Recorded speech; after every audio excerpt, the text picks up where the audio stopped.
Hello everyone. वैसे तो हम रेगुलर पढ़ाई कर रहे हैं, लगातार अपने टारगेट्स पूरे कर रहे हैं, फिर भी हमें हर दिन अपने आप को इम्प्रूव करते रहना चाहिए ताकि तैयारी और अच्छी हो सके, हम छोटी छोटी बातों पर भी गौर कर सकें। ऐसा ही टारगेट मैंने भी लिया है और चाहती हूँ कि आप भी कुछ अपनी तैयारी में परिवर्तन करते रहें ताकि इंटरेस्ट बना रहे और तैयारी और अच्छी हो सके। जैसे मैं आपको एक छोटा सा सीक्रेट मेरा जो है मैं शेयर कर रही हूँ, साथ ही हम लेने वाले हैं 7 डेज का चैलेंज कि कैसे इन 7 दिनों में, बड़ा चैलेंज हमने नहीं लिया है, बहुत छोटा सा लिया है 7 दिन मात्र का, कि कैसे अपने आप को हम इम्प्रूव कर सकते हैं। जो भी हमने पढ़ा था उसे बहुत अच्छे से रिकॉल करते हुए कुछ नया कैसे ऐड कर सकते हैं। साथ ही वो वाला सीक्रेट जिससे कि आप क्या कर सकते हैं, पढ़ाई के बहुत से ऐसे हिस्से जो आपको शायद कंफ्यूज करते हैं या फिर आपको अच्छे से नहीं आ रहे हैं, आप उन्हें भी बहुत अच्छा कर सकते हैं। और जैसा कि ये कंपटीशन है, आप सबको पीछे छोड़ते हुए अपने आप एक रैंक ले सकते हैं, अपनी एक जो जगह है वो फिक्स कर सकते हैं।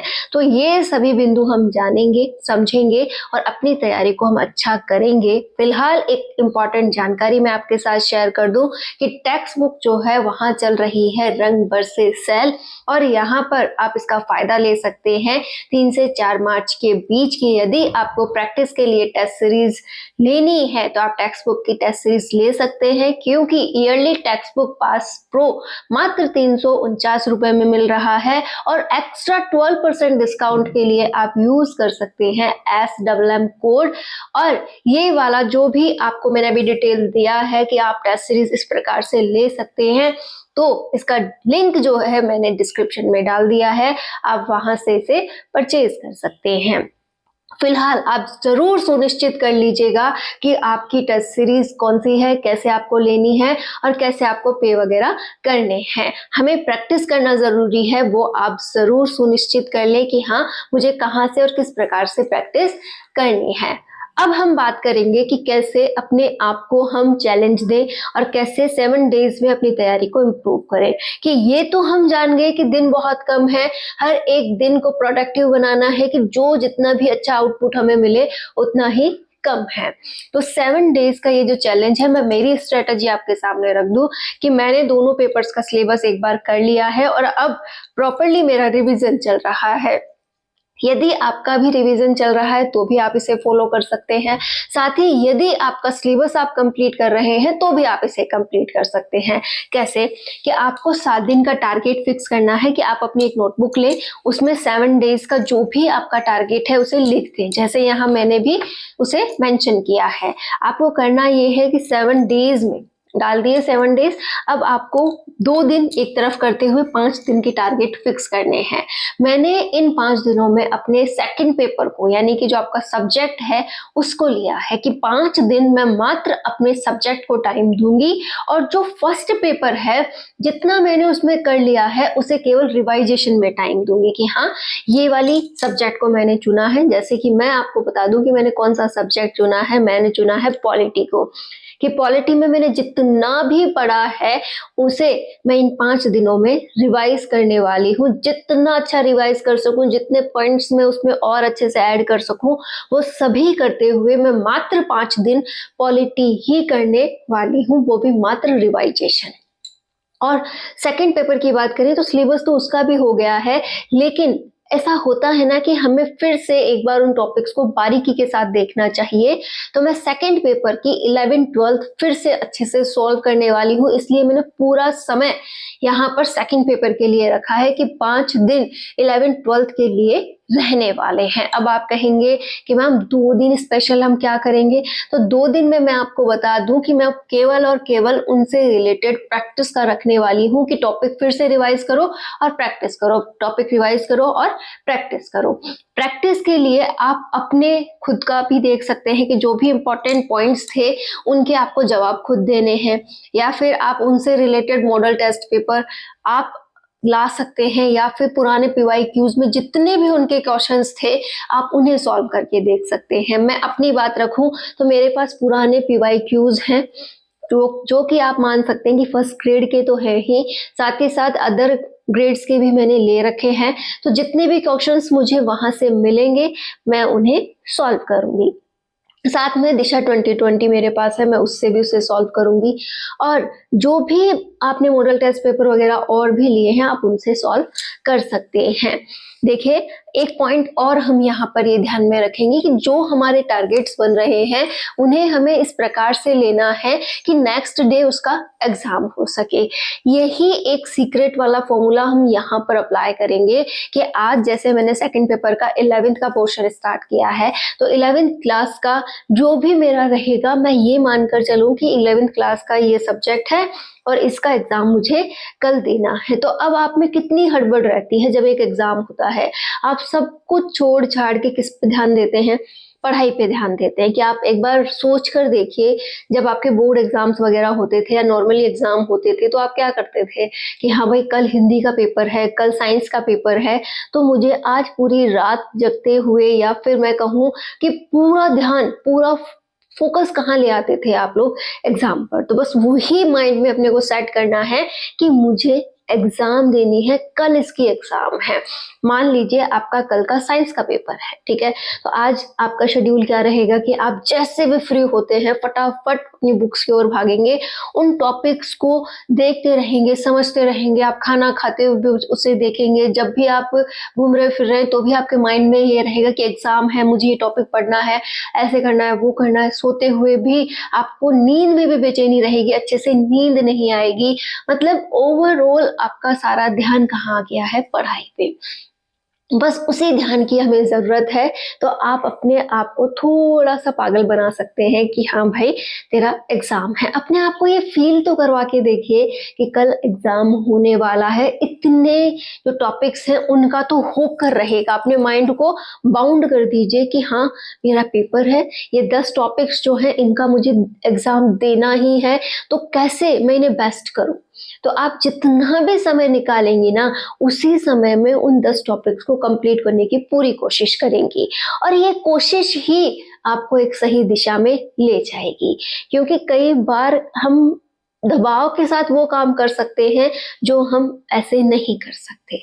जैसे एक एग्जाम्पल मैं आपको देती हूँ कि अभी आप पे जिम्मेदारी ना होती, ठीक है, मान लिया कि घर की जिम्मेदारी हम पर नहीं है, बच्चों की जिम्मेदारी हम पर नहीं है, तो आप शायद सुबह उठने में आलस कर सकती थी, आप शायद घर का खाना बनाने में आलस कर सकती थी, आप शायद घर के कामों में भी आलस कर सकती थी कि नहीं भाई, आज नहीं, कल करेंगे, अभी क्या जरूरत है, हो जाएगा। लेकिन अब वो जिम्मेदारी है, तो आप क्या करती हैं? सुबह उठना भी जरूरी है, बच्चों के सारे काम करना भी जरूरी है, अपने घर के सारे काम करना भी जरूरी है। तो आप अपने आप को क्या कर रही है? एक दबाव भी दे रही हैं, अपने आप को एक जिम्मेदारी में भी बांध रही हैं।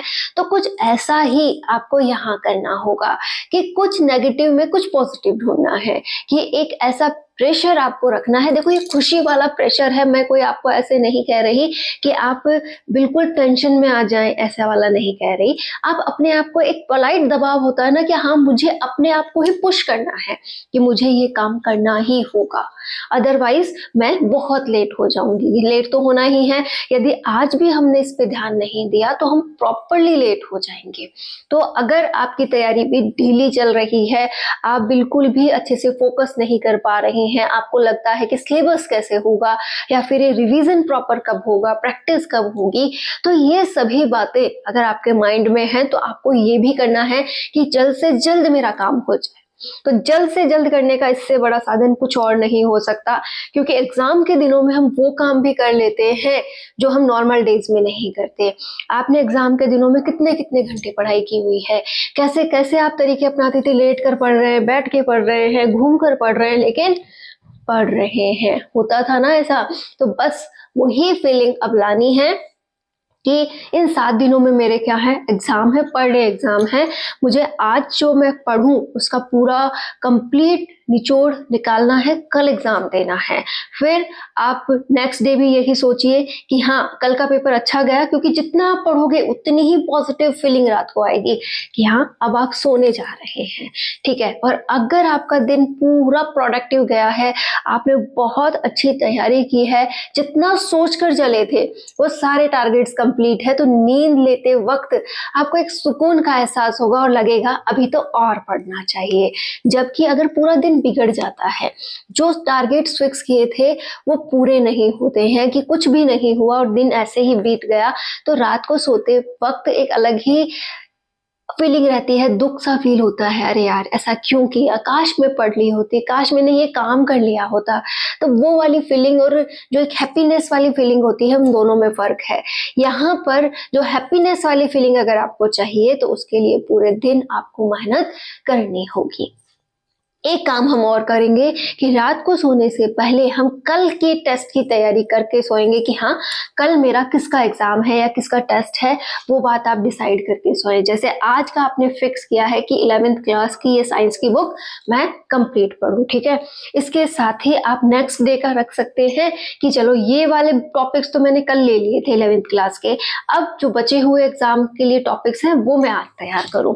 तो इस टुकड़ों में भी आप एग्जाम दे सकते हैं, लेकिन जब तक आपको लगे कि ये मेरी स्ट्रेंथ है, मैं यहाँ तक सॉल्व कर सकती हूँ, मैं दिन के 10 टॉपिक इजीली कर लूंगी, मैं दिन के 8 टॉपिक नॉर्मली कर लूंगी, तो जो आपकी स्ट्रेंथ है ना उस अकॉर्डिंग आप टॉपिक्स फिक्स करें और उनका एग्जाम नेक्स्ट डे डिसाइड करें। एग्जाम देना नहीं है, बस एग्जाम आपको इस तरीके से डिसाइड करते हुए 5 दिन इसी बात को फॉलो करना है कि अपने माइंड को ये समझाएं कि एग्जाम है। यकीनन देखिएगा ये वाला फॉर्मूला कितना काम करता है, क्योंकि एग्जाम प्रेशर में हम वो काम करते हैं जो हम नॉर्मल डेज में नहीं करते, अपने आप को पुश करते हैं पढ़ाई की ओर।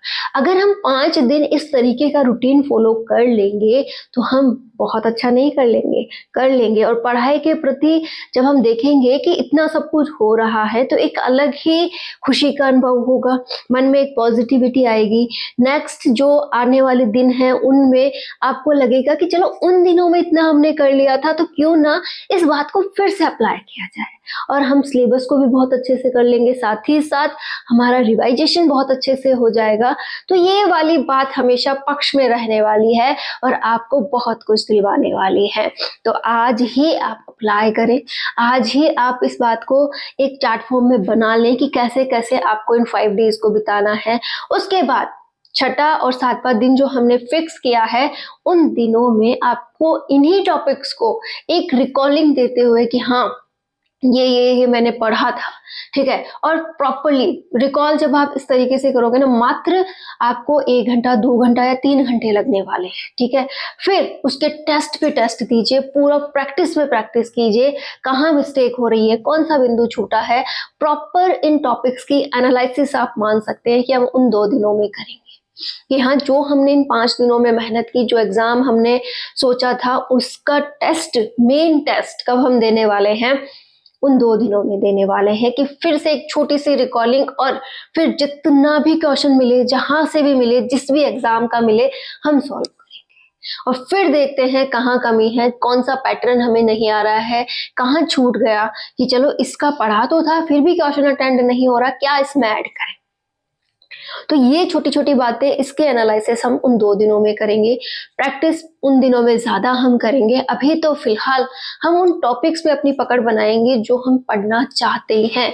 तो ये 7 दिनों का चैलेंज अगर आप लेते हैं, यकीनन आप अपने अंदर बहुत बड़ा चेंज देखेंगे, क्योंकि चेंज एकाएक नहीं आता, लेकिन चेंज आता जरूर है और उस चेंज की ही फीलिंग हम इन 7 दिनों में लेकर आने वाले हैं।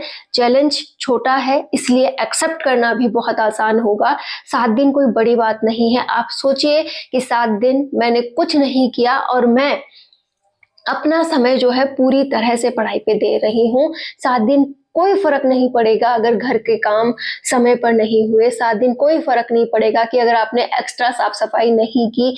7 दिनों में कोई भी ऐसा इशू नहीं बन जाएगा कि हाँ ये तुमने क्यों नहीं किया।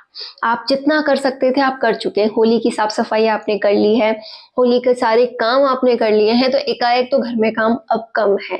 हाँ माना त्योहार की वजह से आज का दिन थोड़ा सा आपका डिस्टर्बेंस में जा सकता है, लेकिन इसकी भरपाई आपको बचे हुए जो 6 दिन होंगे इसमें करनी ही होगी, क्योंकि ये राह हमने चुनी है, ये राह आपने खुद बनाई है। तो मुश्किलें जितनी भी आएंगी ये आपको तोड़ते हुए आएंगी। एक बात ध्यान रखना, जब भी हम किसी काम की चाह रखते हैं, किसी काम को करना चाहते हैं, तो हमारे इस मार्ग में, ये जो रास्ता हम चुनते हैं ना, इस मार्ग में इतनी ज़्यादा तकलीफ़ें आती हैं कि हर वक़्त हम ये फ़ील कर सकें कि रुक जाओ। क्योंकि किसी से भी वो पॉजिटिविटी नहीं देखी जाती जो आपको सक्सेस की ओर ले जाती है। साथ ही साथ हर कोई आपकी वो परीक्षा लेने के लिए तैयार रहता है कि आप उस सक्सेस के लिए तैयार हैं भी या नहीं। आपने क्या उसके लिए कोई त्याग किया है? क्या आप अपने आप को संघर्षशील मान रहे हैं? अगर रियल में आप संघर्ष करेंगे, उस तनाव को झेल जाएंगे, उन परिस्थितियों पर काबू पा जाएंगे, तो ही आप सफलता ले सकते हैं। अदरवाइज आपने किसी को भी नहीं देखा होगा जो बिल्कुल आराम से गया और उसे सफलता मिल गई। नहीं, जो आपको आराम से दिखाई दे रहा है वो हो सकता है उसकी जिंदगी का वो पल हो जो केवल आपने देखा है। अदरवाइज पीछे की स्टोरी आपको पता भी नहीं होती है। तो कभी भी ये ना सोचे कि ये हालात मेरे ऐसे क्यों हैं। ये है तो आपकी रियल परीक्षा है, और ये परीक्षा अगर आपने उत्तीर्ण कर ली तो आप आगे की परीक्षा में भी उत्तीर्ण हो जाओगे। ये सभी बातें हमें ये सिखाती हैं कि कैसे आप अपने आप को इम्प्रूव कर सकती हैं, कैसे आप अपनी छोटी छोटी बातों पर गौर करते हुए आगे बढ़ सकती हैं। आप में से अगर कोई भी फ्रेंड अपने सिलेबस को कंप्लीट कर चुकी हैं तो प्लीज आपसे हाथ जोड़ के रिक्वेस्ट है, अपने आप को बिल्कुल भी अब ऐसा ना माने कि मुझे सब कुछ आ गया। आप प्रॉपर रिवीजन करती रहें। आप जितना अच्छा रिवीजन करेंगी उतना ही ज्यादा आप आगे बढ़ती जाएंगी। रिवीजन रिवीजन रिवीजन, और उसके बाद जितना अधिक हो सके आप प्रैक्टिस पर गौर कीजिए, आप बहुत अच्छा कर लेंगी। उम्मीद है ये सभी बातें आपको जरूर समझ में आई होंगी। आप बहुत अच्छा कर लेंगी और हमेशा आगे बढ़ती रहेंगी। All the best. 7 डेज का ये जो चैलेंज है इसे आप जरूर एक्सेप्ट कीजिएगा। कल सुबह जो भी मेरा रूटीन रहेगा वो एग्जैक्टली आपके सामने मैं पेश करूंगी, और आप भी अपने लिए तैयार रहिएगा कि मैंने क्या किया था। उम्मीद है आप बिल्कुल भी लापरवाही नहीं करेंगे।